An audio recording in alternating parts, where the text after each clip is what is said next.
All right, so look, I'm a trenches guy. I love talking about the offensive line because I used to play it, and it's we don't get enough credit that we really deserve. So it goes without saying, Jaden Daniels can't cook if the kitchen collapses. Washington Commanders went this offseason with one mission in mind: protect the franchise quarterback and establish a real identity in the trenches. Adam Peters didn't tweak this offensive line. He rebuilt it with power, experience, and youth. Tonight, we're going to break down whether this unit can become the nastiest offensive line in the game or they're just still cracks in the armor. This is Off the Bench. Let's get to it. What's up, this man? Check out Off the Bench anytime you get a chance. Hey, Off the Bench, it's 89. Check it out.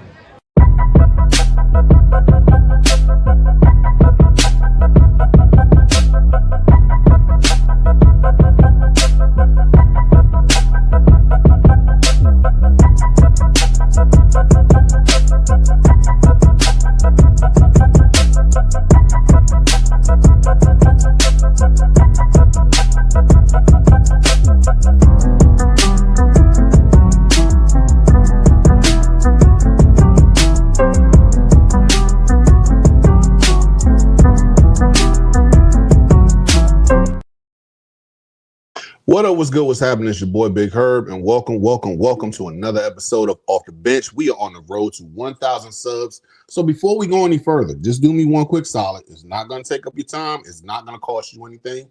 Hit that like, hit that bell notification so you can be abreast of what's next on Off the Bench, and hit subscribe because I can't grow if I look here. I can't grow to do more without you. So before we go any further, I want to go ahead and address the comments real quick because, like I said, this doesn't go anywhere without y'all. Skin them home. What's good, homie? What's good, family? We got Small Talk ENT in the building. Let's run it. We want all the smoke. Yes, we do. Small Talk HTTC, and Skinner raised hell. So thank you guys for tuning in tonight. Here's the thing that we talked a lot about, not just me, but the word is always going out talking about like specialty positions, like receivers, Stephon Diggs coming in, Brandon Ayuk. We talk about the linebackers that we just drafted. We talk about the pass rushers we just drafted, picked up, or in free agency. Not one time did we really, we addressed it in the draft with one position, but not one time did we really address the offensive line. Arguably the strongest unit in the whole entire team, but we never really get talked about over here. And I wonder why. For us to be like one of the top 5 offensive line in this league, we need to address this. So without further ado, let's go ahead and talk about it. So this number one is built to protect Jaden Daniels. The main talking points that I'm going to be talking about today, and tell me what you think in the comments section. Everything starts with protecting Jaden Daniels. Washington has clearly invested in it with veteran leadership, like Laremy Tunsil. If you've seen how he's been going on during all these practices with his videos, he always asks the team like, "Hey, come on with me. Let's go ahead and work." You got Sam Cosmi in there too. They also have pass protection, which Laremy Tunsil is arguably next to Trent Williams the best left tackle in the game right now. No disrespect to homie in Tampa Bay, but Tristan Wirth. But come on, Laremy Tunsil is that guy. He is arguably the best. He is arguably the best left tackle in the game. Not saying not saying tackle, because you still got Penei Sewell, you still got Lane Johnson. All those guys are great, but I'm strictly talking about left tackle because both of those guys play right tackle. And then on top of that, you also got to look at our right tackle, who we drafted last year with Josh Connolly. Josh Connolly has put on a show. You've seen the development and how he looked from the first 3. Let's take it back to the first 3 games last year. He started off with Burns in New York. Then he went to Micah Parsons in Green Bay, and then had Max Crosby on week 3. I mean, back to back to back. I mean, baptism by fire when you look at it. I mean, he is arguably the best, in my opinion, the second year player who's going to make the biggest jump. I think is Josh Connolly. At times, he looked like the best offensive lineman on the team. And I mean, he was a rookie last year. And we got him at 28, like 20. I think he was drafted at 28 last year. If he would have been drafted this year, he definitely would have been a top five player in the draft. And that goes without saying. I mean, I think that 29th, small talk, shout out to you real quick. Yeah, he said 29th. Also, real quick, small talk. Bingo, as 5 goes, we go. Protect him at all costs. Jay Skinny says, let's keep building the Hogs 2.0. Raise hell, sup family. What's good, fam? I'm not gonna go ahead and call them the Hogs 2.0 because we tried that when Joe Bugle came in. He called them the dirt bags and everything. And by the way, that line was phenomenal when you look at it. I mean, you had John Jansen, you had Chris Samuels. I think Corey Raymer was on that team. We had Trey Johnson on. No, Trey Johnson was gone by the time Bugle came back around. But you had a bevy of players. Derek Dockery from Texas. There was a whole bunch of good linemen. Randy Thomas was another one. I mean, we had a solidified line, and then eventually we had Trent Williams come later on and everything. I don't want to call them the Hogs 2.0, but I definitely want them to go ahead and build their own identity, if you know what I'm saying. Also, just the fact that just looking at going back to what I was saying about Connolly has shown the most promise, and I can't wait to see how he jumps in year 2. He's already dropped the pounds. He cut off most of his hair and everything. So he's just, laser focused, and I can't wait to see his growth. Like I said, with both athletic tackles that's phenomenal. You have bookend tackles, arguably the best left tackle in the game, and then you have an up-and-comer right tackle that's going to be great for the years to come. The offensive lineman under David Blau is expected to use more play action under the center formations, deeper pass concepts as well. So I can't wait to see how, because this line, Jaden will flourish as long as we got the protection. Last year, I don't even think that was a major issue. It was more so the fact that who the hell was he throwing to? He was throwing the ball to like people like me and you. At the end of the day, let's keep it. Chris Moore, I'm not calling him CMO. He should not be on the team. When your second best receiver is what's the dude's name? Trey Burks. I'm sorry, you're not going to go ahead and go far in this league. Not with him as the second best receiver. You know what I mean? Hey, he may shock a lot of people this year. I don't know, but I just don't see him as like, if he's your number 2, there's a problem. And what's his name? When you got guys like Terry McLaurin who are there, but then you can't go ahead and rely on him because he was injured. I mean, come on. Like, looking at small talk, he said, man, it was throwing to replacements of Rio Robinson, you and me.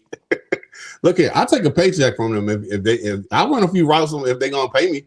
I mean, I'm not gonna say I'll be out there like, damn, I played like shit today. But I mean, you don't want me out there. You definitely don't want me out there. But that means the offensive line that means the offensive line must improve in communication, run back, and pocket integrity. I mean, that's just something that we just gotta we gotta. It comes with time. Communication is easy when you actually are working together and you actually are just on the same page, being around one another. And I mean, and as a lineman I played right tackle in high school, and when I played eventually flag football, I was playing center. So I mean, and playing center is that's something in itself too, because I mean, you got focus on the snap, look at the pass protection, set it up as far as who got the blitz, who got this over here. I got the mic backer over here. It's so many stuff to talk about, and there's so much. Just you have to be the smartest. Now, granted, usually your best lineman is the left tackle, but your smartest lineman is the center. And you need to have guys who communicate great.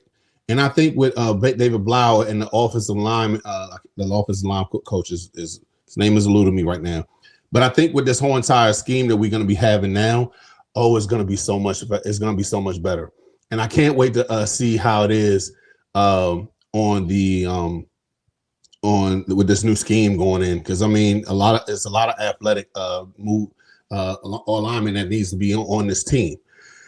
And that's why it brings down to, that's why I'm saying I think that this is going to be one of the best offensive lines that we have seen in a long time. And I mean, and I'll even ask you guys a question in the comment section. You guys tell me, is this the best Commanders offensive line we've had since the Trent Williams era? I think so.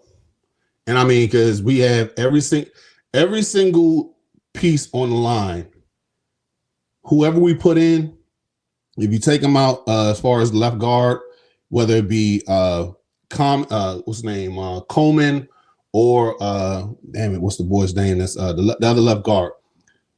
Either or, they're Chris Paul. Whether Coleman or Paul, everything's going to be fine. Now, here's the thing: as far as what I think, as far as the center is concerned, Nick Allegretti, I don't think he's the long-term piece. Do I think he's qualified to play? Yeah, I do. I just don't want him. I'd be fine if he was the backup, because if something happened to our center, we know we got Allegretti back there to go ahead and just hold it down for a couple games. I don't need him as a long-term guy. That's why I think that the whole entire Goblin pickup was really good. I like him as an offense as a center. I think he's going to flourish in the future, and that goes without saying. I really think that we're going to go ahead and do really good with this entire offensive line. So let's get into it. Just going down the list of these players that we got. So at left tackle, like I said, I really feel that Laramie Tunsil is the best lineman on this team. It goes without saying. He's already just look at his pay over the last couple of years. I mean, he was the first lineman to go ahead and get $20 million. He was the first offensive lineman to get $25 million. And now he's the first offensive lineman to get $30 million a year. I mean, that play just says it all. I mean, credit to him. This dude is one of the best in the league. He's one of the best tackles in the league. Arguably the best left tackle in the league. Not named Trent Williams. I just think Trent Williams is the greatest offensive lineman that I've ever seen. I can't speak for the other guys in the past that's actually been around. I've never seen a 6'5", big ass 330-pound man just run like a tight end. Think of Chiga Okonkwo playing tight end. I mean, playing offensive lineman and playing left tackle, and he could block his ass off if he was. He could literally knock you out your fucking shoes right now. I mean, seriously, they call him Silverback. I think he's more Debo than anything. Because right now, when he says empty your pockets, I'm emptying my pockets. All right, I'm just calling it what it is. Just looking at the comment section real quick. Small Talk says, I forgot Louis T and Rico. You forgot what's his name? Ed as well. He said yes.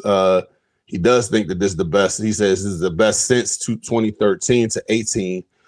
He's definitely a top 2 left tackle. And not number 2. So yeah, I definitely feel like this is one of the best lines in the league, but definitely the best offensive left tackle in the league. Let's start off with he's the star of the unit, elite pocket passer, veteran anchor for Jaden Daniels' blind side. He allows one of the best pressure rates amongst NFL tackles in 2025. He brings swagger and credibility to the instantly as well. So my question to you guys is Tunsil the best offensive addition to Washington? Because I mean, we already traded for him last year, but I mean, when you look at the whole entire draft situation, we had to give up a 3rd and a 5th last year and give up a 2nd this year and a 4th. Do you think that he's worth it right now? And I mean, it goes without saying, if you're asking me, hell yeah. I mean, without a doubt, I think He was the biggest offensive addition, and the fact that you re-signed him, and right as what's the name, the off season started with the free agency, you knocked him out. He was the first signing, so I love the fact that they came over there and was like, yeah, we're gonna pay you. We're gonna make sure that you pay. We don't want to have to go through the same shit that we went through with Terry last year. And it goes without saying, he is the best offensive lineman on the team. Next up, we got left guard Chris Paul. He's quietly solid in pass protection. He struggled a little bit in the run blocking last season, but in a contract year, he has some motivation and he needs consistent physicality. Now, my thing on this is I wonder how he's actually gonna perform this year, because let's think about it. Excuse me. He actually is in I guess you could say he's one of those camp battles that you need to look out for, because between him and Brandon Coleman, those are the two who you actually really have to look at as far as like, hey, we got to go ahead and find out who's our left guard. And I mean, and even as far as this is concerned, I think if Chris Paul improves as a run blocker, the line could become extremely dangerous. It's already good right now. It could be extremely dangerous if Chris Paul improves as a run blocker. I think it goes without saying, because I mean, the dude is nice. I mean, the fact that he was one of the last Rivera pickups, I'm looking at it like, wow, like this is actually something to really look for. Like he's nice. And I mean, the fact that I think you got him. I think, if I'm not, correct me if I'm wrong in the chat, was he a 6th or a 7th round pick? Because he definitely he showed a lot of promise last year. And I mean, he needs to be athletic. He's not really that athletic, but I mean, he's very good at pass protection. But run blocking, he has to do better. And especially because we have the whole entire situation with the scheme that we're going to be running. He's not athletic, more athletic than Brandon Coleman. But hey, next up, here's the person who I just talked about earlier, Nick Allegretti. All right, so he's already replacing Tyler Biadasz, who we let go right before free agency. Tough experience and smart. Former championship experience with Kansas City, and commanding protections for a young quarterback is huge. Now, my whole entire thing is this. I feel he's best suited as a backup. That's just my opinion. And the question is, can Allegretti stabilize the middle of the line? Because, like I said, I only really see him as a backup for like 3 games at the max. I think he fits pretty well when it comes down to it. He doesn't, and this is just my opinion. I don't think that he's that great, but I do think as far as if he gives you depth, in my opinion. Now, he says that he was the most comfortable playing center whenever he's played football, period. But that remains to be seen. I mean, we got when you're in the NFC East and you got to go up against Jordan Davis and Jalen Carter, and then go ahead and play the defensive front in New York and in Dallas as well. And you don't think that we're going to go ahead? We still got to fit just on those first 2 games that we got to play this year. We got to play the Eagles. We got to play Dallas. We got to play Seattle. Back to back to back. The same thing I said about Connolly. Back to back to back with premier additions in the defensive front and defensive tackle. I think that Allegretti will be fine if it was short term. I really think that we address the whole entire center situation, but I don't know if he's going to be ready. And we're going to get to him later on. I don't think he's going to be ready by that time. Sam Cosmi. Here's the thing. I love Sam Cosmi. And I think that he definitely has Pro Bowl potential. He hasn't made one yet. For the love of God, I don't understand why he didn't. But arguably, he's arguably one of our best offensive linemen too. I mean, if you look at it, I mean, we got both bookend tackles. We got a premier right guard. So, I mean, he's really good. Possibly the best overall lineman on the roster when healthy. Physical monster in the run game. Injury slowed him down last season, but I think with the whole entire situation with him returning this year, he's going to be just fine. He is the tone center mentality. I definitely love this kid. Well, he ain't no kid. He's a grown-ass man. I think the question is Sam Cosmi the most underrated guard in football? And I don't think he gets the credit that he really deserves as a right guard in this league. You have bona fide guys in the league. Just thinking about one, my man in Indy. I think he's the best guard in football. I can't remember his name right this second. He's been a premier guard in this whole entire since he's been in football. I think that he's one of the best, and I can't wait to see how Sam Cosmi is going to actually turn out this year. I mean, he's coming off that injury last year, and I think he's going to be pretty good this year. I think he's going to be fine. He's going to get back to that old Cosmi that we know and love, and everything's going to work out. And last but not least, for the starters, you got to look at it from the standpoint of this. Josh Connolly is young, talented, with major upside. Took rookie lumps in 2025, but he's athletic. The athletic tackle built for the future has improved this season, could change the entire offense. And I really feel like he's going to change the offense if he actually remains healthy, if he goes ahead and takes the next step. And I mean, you see it as far as like him learning from Laramie Tunsil. Laramie Tunsil ain't on no bullshit like Aaron Rodgers is. Like, yeah, I already got my shit. You find yours, rookie. No, he took him under his wing. He built him. He's helping him become one of the best right tackles in this league. And I wouldn't be in it. And I don't think I'll be overstepping when I come over there and say this as my hot take. If he stays on this trajectory within the next 2 years, he's going to be one of, if not the best right tackle in the game. I'm going to say it. I really believe that. I think Josh Connolly in the next couple years, I say the next 2 years, if he stays on this trajectory that he's at right now, he will be the best best right tackle in the league. Eclipsing Penei Sewell, eclipsing Lane Johnson. If he stays on this trajectory, I think he's really good. I think he's going to take the next step. I don't think it's going to be this year if he's going to be the best right tackle, but I think that he can be the best right tackle in the league within the next 2 years. It goes without saying. The kid isn't fucking nice. This kid is legit.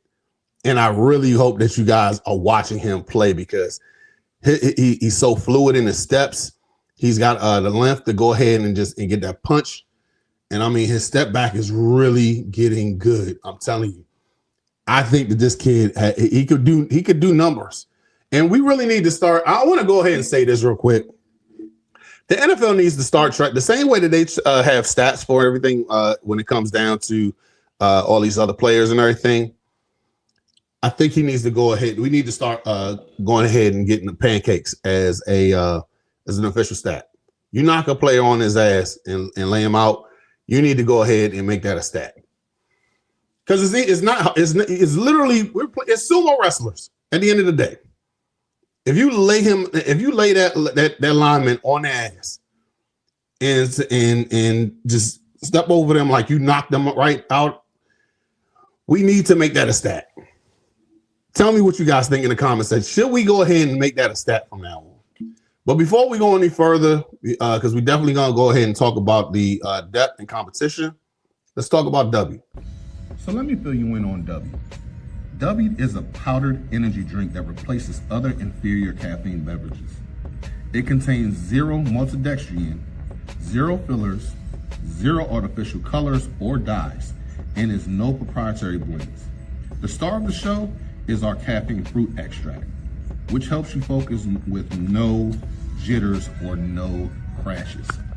Can't even front, man. This is a pretty tasty beverage. I recommend that you go online to w.com to go ahead and get your own shake-up bottle, your own Japanese energy blend that they have on here. This one, Japanese yuzu, like I said before.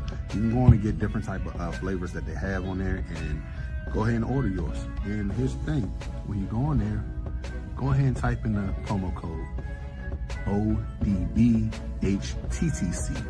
for 10% off on all your products.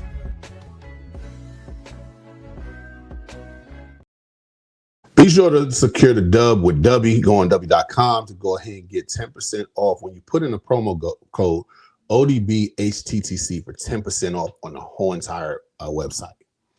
So getting back into this, let's go into the third segment of this right here. We got to talk about depth and competition.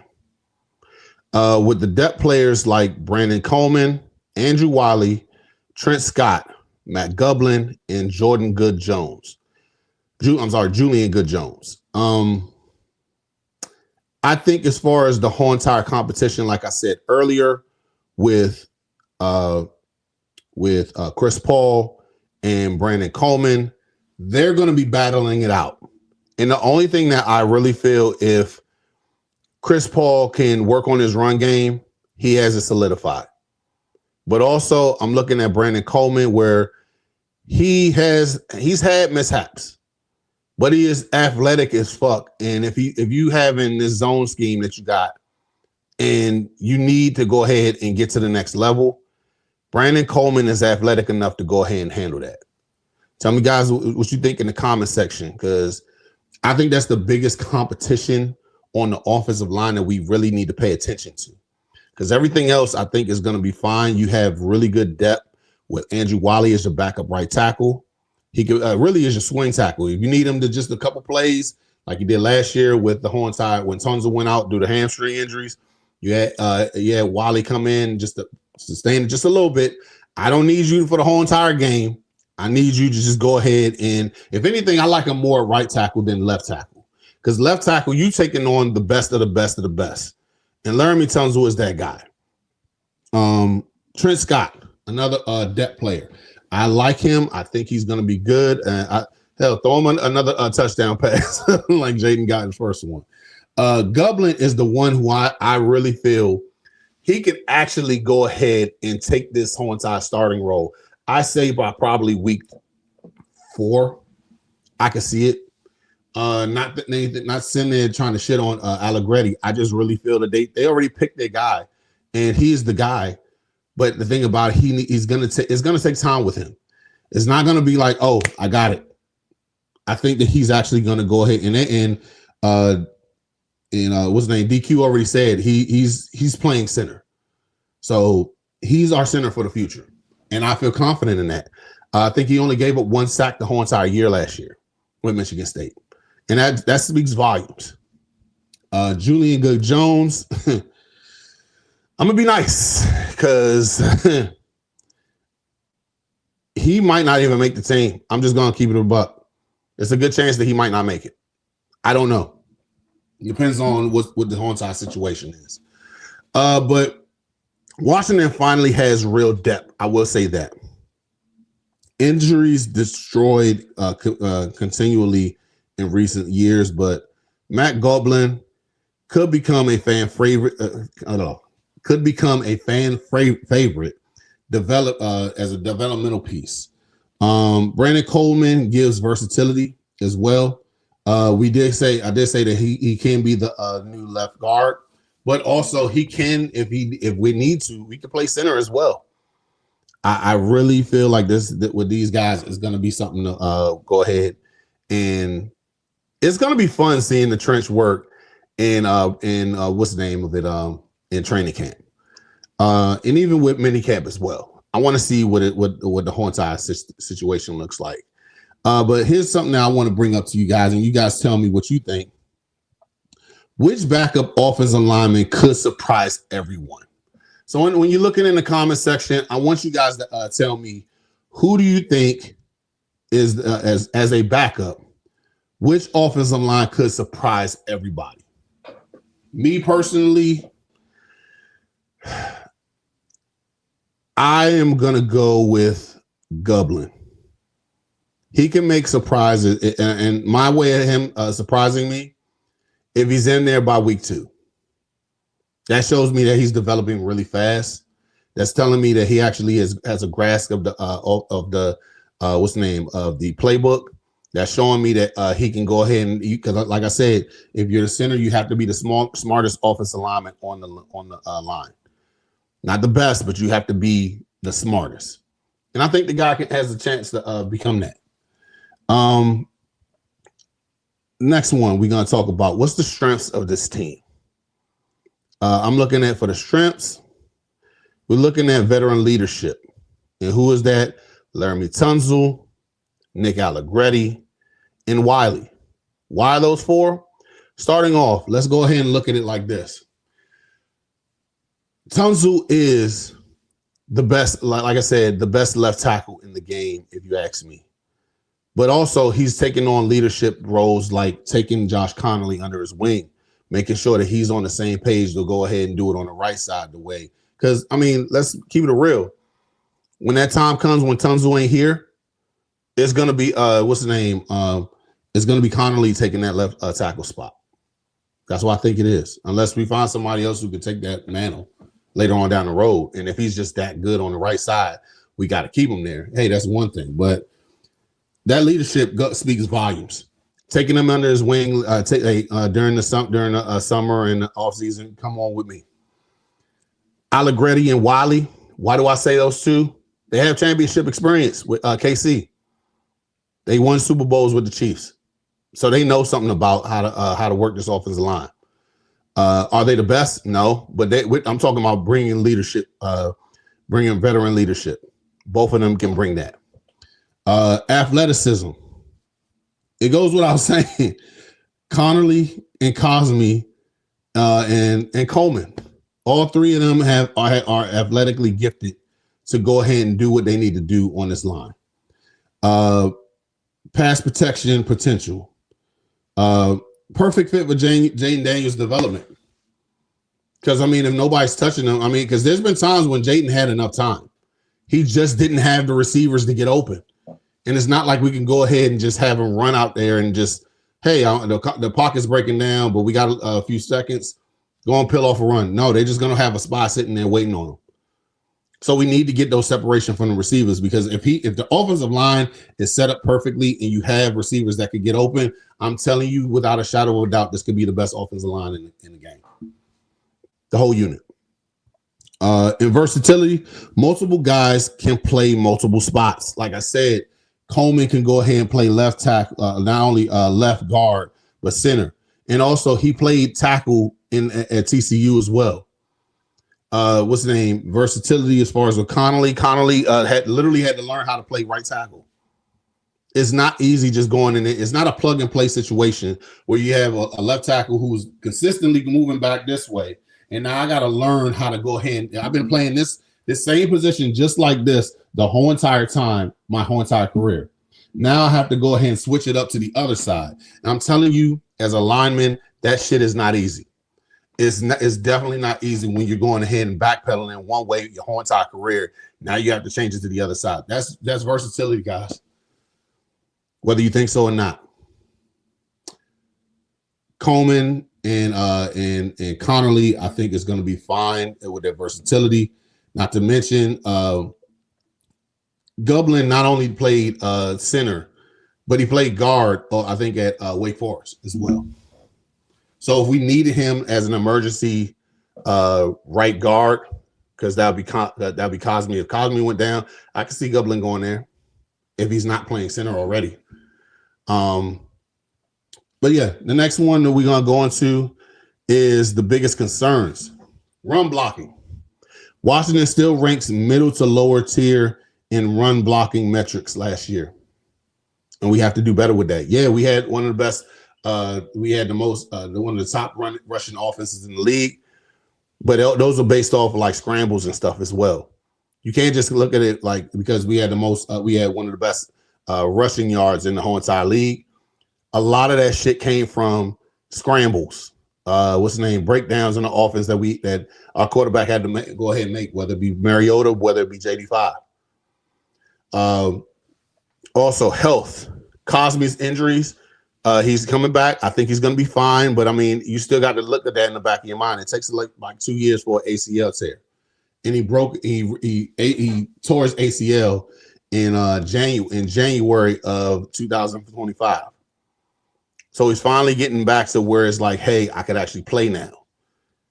And I mean, the fact that he made it to like week 6 of last year was astonishing, considering that he tore his ACL in the 3rd week of January and made it back 6 games into the next year and finished, by the way. We got to go ahead and I mean, I think he's going to be fine, but it's also it's still a concern at the end of the day. Depth tested quickly if starters go down. That's another thing to think about.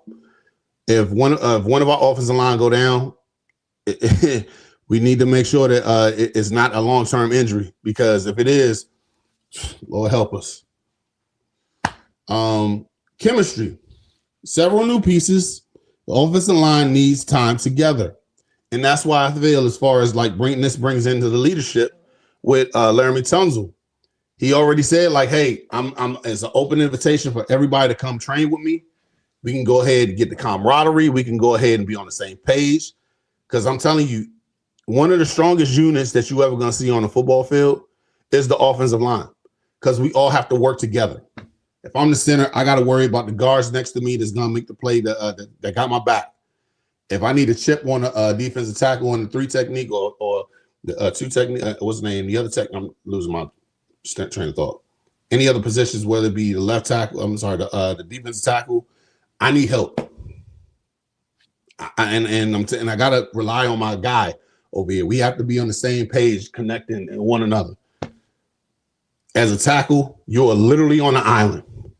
But if I'm on that island and we got a defensive end that's trying to swim, or if I got a blitzer, he's trying to swim inside, and I got a blitzer right here or whatever, I need to make sure that the tackle, that the guard is going ahead and pulling to the side so I can take the outside, the inside so I can take the outside. I'm telling you, like, chemistry makes chemistry on an offensive line makes a bad offensive line pretty good to good to great. And I think that with the talent that we have on this offensive lineman, we are really good. But the chemistry is only going to make us great. I'm telling you right now. Last segment that I'm going to talk about with this one is the X factor. Jaden Daniels' mobility. So with mobile quarterbacks, they help offensive linemen. When you go ahead and roll out and play action passes and stuff like that, it's only going to give the line more protection time, because you can't catch what you can't grab. And you can have arguably the greatest defensive line ever. They can't catch the quarterback. It doesn't make a hell of beans how good they are. Daniels can escape pressure, play action, movement of the offense can hide weaknesses as well. But scrambling can also make linemen look bad statistically. Now, to be honest with you, I don't give a shit about that. I just want to make sure that these guys are good. You can scramble out of a blitz, but at the same time, what does that mean? Does that mean that your line is official, or does that just mean that Jaden Daniels is just that good to where he can elude all pass rushers? That's something to really think about at the end of the day. And my question to you guys is, does Jaden Daniels elevate the offensive line, or does the offensive line determine his ceiling? Tell me what you think in the comment sections as far as that. Does Jaden Daniels elevate? Does Jaden Daniels elevate his offensive line, or does the offensive line determine his ceiling? Tell me what you guys think. Also, another thing I want to ask you is this. Grade this offensive line from 1 to 10. I'm going to give this offensive line a solid 7.5 to 8. The greatest offensive line that gets 10, and we all know who it is. It's the Hogs. but we ain't got the Hogs.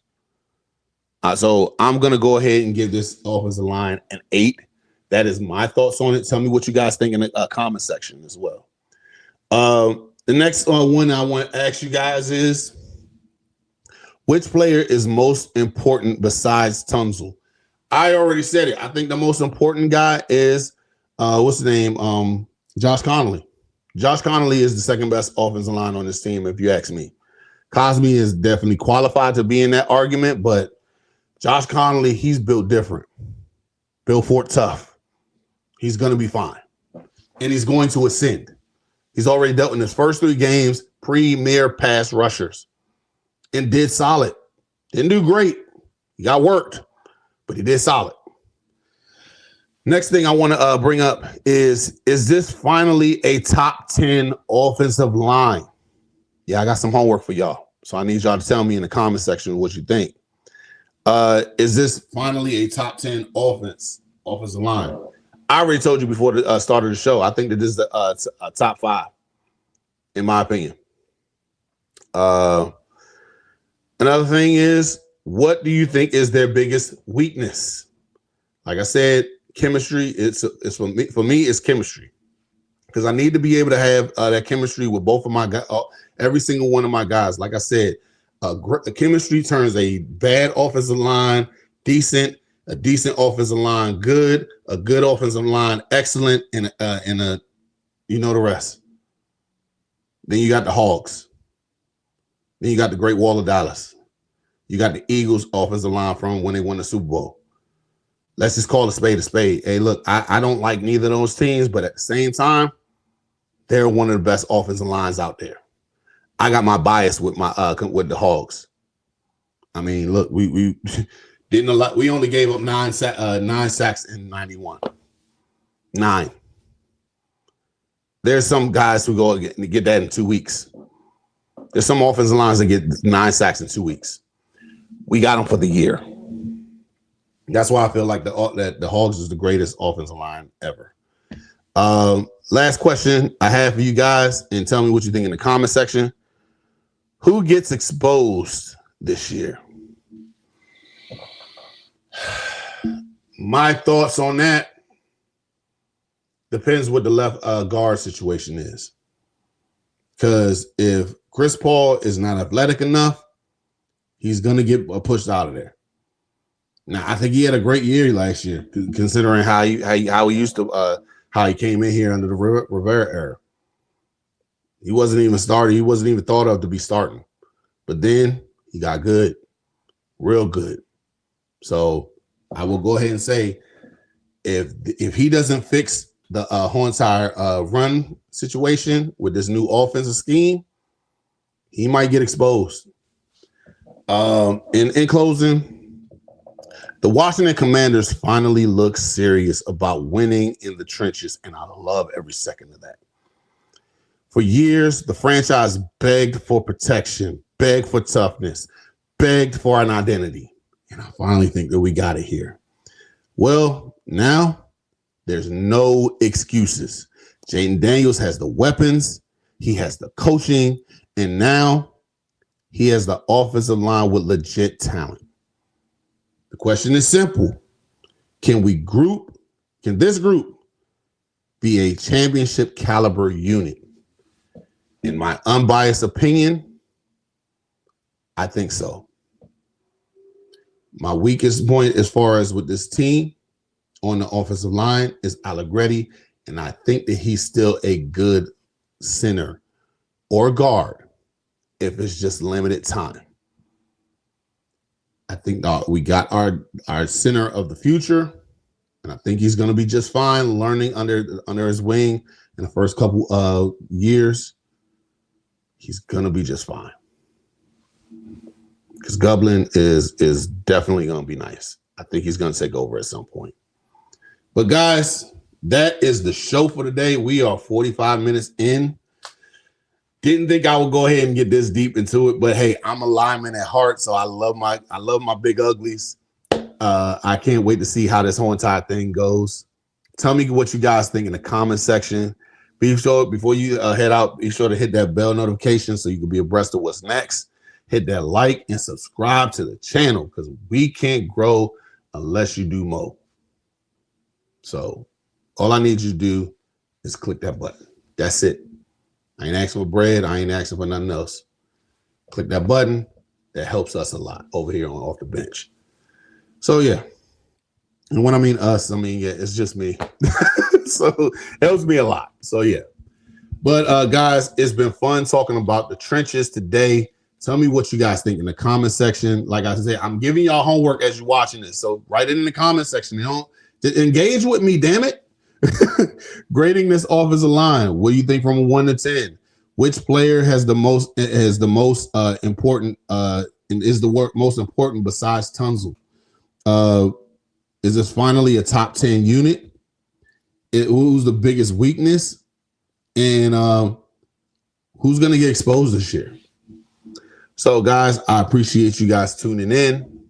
Before you hit that like, share, subscribe. Oh, damn, I almost forgot. Last but not least, we got on here. Let me move this to the side real quick. We got the jersey giveaway over here. And if you're new to this channel, let me tell you a little bit about it real quick, man. Because we got the horns out. Oh, damn. Let me just go ahead and sit this over here. There we go. All right. So we have the jersey giveaway. And if you're new to this channel, here's the rules. You follow me on social media with IG and Twitter. Subscribe to this channel. And once we get to 1,000 subscribers, I'm giving away a free jersey courtesy of Off the Bench because you helped us grow so we can do more. I can't do this without y'all. And I'm telling you, like, I appreciate every single one of you stepping in and just listening to me ramble for a couple minutes. I appreciate every single one of y'all. So my appreciation to y'all is getting these new jerseys that's coming out.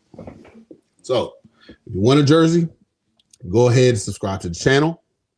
Go ahead and subscribe to my YouTube, my IG and Twitter account. Go ahead and hit follow on all three, on both of those, and sub to the channel. And when we get to 1,000 subs, we're giving away a jersey randomized wise. So yeah, I appreciate every single one of y'all tuning in today. It's been really fun. So before we go any further, as we always say, like, share, comment, subscribe, hit that bell notification so you can be abreast of what's next. And as always, left hand up. Who are we? The Commanders. Peace.